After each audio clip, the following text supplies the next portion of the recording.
நம்ம ப்ரீவியஸ் வீடியோவில் எக்ஸசைஸ் 1.1 வந்து கம்ப்ளீட் பண்ணுறோம் 10th மேக்ஸில். இப்போ வந்து நெக்ஸ்ட் எக்ஸசைஸ் மூவ் ஆன் முன்னாடி இன்ட்ரடக்ஷன் பார்ட் பார்க்கலாம். ஸோ இங்கே பாருங்கள், லெட் டெஃபினிஷன், இது எதோட டெஃபினிஷன்னா ரிலேஷனோட டெஃபினிஷன் கொடுத்துருக்காங்க.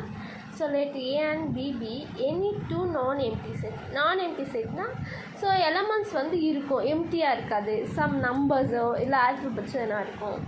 So here relation R from A to B, ரிலேஷனை ஆர்னு டினோட் பண்ணுவாங்கம்மா, capital letter. Is subset of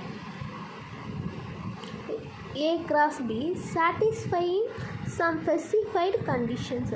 If X belongs to A is related to Y belongs to B through R relation. அப்படின்னா வந்து எக்ஸ்ன்றது ஏதாவது ஒரு நம்பர்ஸாக இருக்கலாம். எக்ஸில் வந்து 1 2 3 இருக்குதுன்னு வச்சுக்கோங்க, அது ஏலேயே இருக்குது, அதை ரிலேட் பண்ண முடியும். Y belongs to Bனா இதில் 2 4 6 ஈவன் நம்பர்ஸ் இருக்குன்னா அது பியில் இருக்குது, அதுதான் ரெண்டுத்தையும் நம்ம ரிலேட் பண்ண போகிறோம் அப்படின்னு சொன்னோம். தென் we write it as x relation y, அது ஆர்னா ரிலேஷன் இப்படி ரைட் பண்ணுவோம். நம்ம சொல்கிறாங்க format x relation y if and only if x, y belongs to R. So இந்த மாதிரி நம்ம வந்து ஆர்டர் பேஸாக அதான் ஒரு ஈக்குவேஷன் ஃபார்முக்கு எழுத முடியும் அப்படின்னு சொல்கிறோம். எக்ஸ் ஒய்னா ரெண்டுத்தில் இருக்க எலமெண்ட்ஸ் வந்து ரிலேட் பண்ணி வச்சுருக்கோம், ரிலேஷன் 1 ரிலேஷன் 2 அந்தமாரி நம்ம ரிலேட் பண்ணலாம் சொல்லலாம். ஸோ வந்து டொமைன்னா உங்களுக்கு தெரியும்னு நினைக்கிறேன். ஆரோ டயக்ராம் பார்த்துருக்கீங்களா அதுக்கு முன்னாடி? ஸோ எக்ஸில் இருக்கிறதெல்லாம் ஃபஸ்ட்டு எக்ஸோட எலமெண்ட்ஸ்லாம் டொமைன் சொல்லுவோம், ஒய்யோட எலமெண்ட்ஸ்லாம் என்ன சொல்லுவோம், கோ டொமைன் சொல்லுவோம். ஸோ அதே போல் ஒயில் இருக்க எலமெண்ட்ஸை ரேஞ்சுன்னு சொல்லுவோம். இந்த 3 கான்செப்டும் உங்களுக்கு வந்து சம்ஸில் பார்க்கும்போது புரியும். இப்போ ரொம்ப கன்ஃபியூஷன் பண்ணிக்காதீங்க, சரிங்களா? ஸோ நெக்ஸ்ட் ஒன் பாருங்கள், டெஃபினிஷன். இந்த டெஃபினிஷனில் வந்து 2 மார்க்ஸில் கேட்க சான்சஸ் இருக்குது, அதனால தான் நான் எக்ஸ்பிளைன் பண்ணுறேன். நல் ரிலேஷன், நல் செட்டுன்னு பார்த்தோம்லமா, நல் செட்டுனா எதுவுமே எலமெண்ட்ஸ் இருக்காது, எம்டி செட்டு, நல் செட்டு, பை செட்டுன்னு சொல்லியிருக்காங்க. அதுதான்.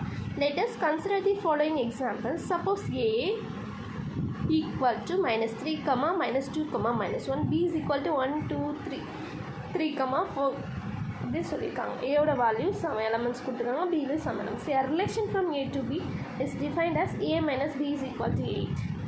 ஏவும் பியும் மைனஸ் பண்ணால் 8 கிடைக்கும். That is there is no pairs. So இதில் வந்து பேர்ஸே இருக்காது. அப்படியே ஒரு ஈக்குவேஷனாக ஃபார்ம் பண்ணால் நம்மளுக்கு ஏல இருக்க வேல்யூ பி கிடைக்கணும். அந்தமாரி கிடைக்கலன்னா இது there is no pair of A, B such that A minus B is equal to 8. Thus R contains no elements and so R is equal to null set. அதுதான் by தான் null set, empty setன்னு சொல்கிறாங்க. A relation which contains no elements is called null relations. So நீங்கள் இந்த definition மட்டும் படித்தா போதும், மேலே இருக்கிறது எழுத வேண்டாம். null relationக்கு a relation which contains no elements is called a null relation. So next one பாருங்கள். ஸோ இது வந்து 1 மார்க்ஸில் கேட்குறாங்க, இதே மாடலில் 1 மார்க் கூட இருக்குது. ஸோ அதனால் சொல்கிறேன், நம்மளுக்கு எப்படி இருந்தாலும் 14 1 மார்க்ஸில் 12 1 மார்க்ஸ், மோரோவர் 12 வந்து புக் பேக்கில் இருக்குது, வர சான்ஸ் இருக்குது. ஆனால் நான் 11 கம்பல்சரி புக் பேக் தான், ரிமைனிங் 3 or 2 வந்து புக் இன்னர்லேருந்து வரும். அதனால் இதெல்லாம் தெரிஞ்சுக்கணும், டூ யூ நோ தான். If n of A is equal to P, number of elements இந்த செட்டு ஏன்னு அர்த்தம். என்னென்னா நம்பர் ஆஃப் எலமெண்ட்ஸ் இந்த set B equal to Q.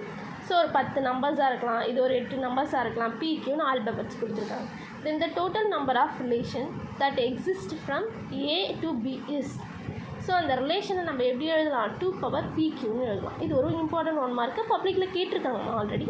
So note பண்ணிக்கணும், சரிங்களா? எதனா டவுட்ஸ் இருந்தால் கமெண்ட் பண்ணுங்கள், நான் எக்ஸ்பிளைன் பண்ணுறேன்.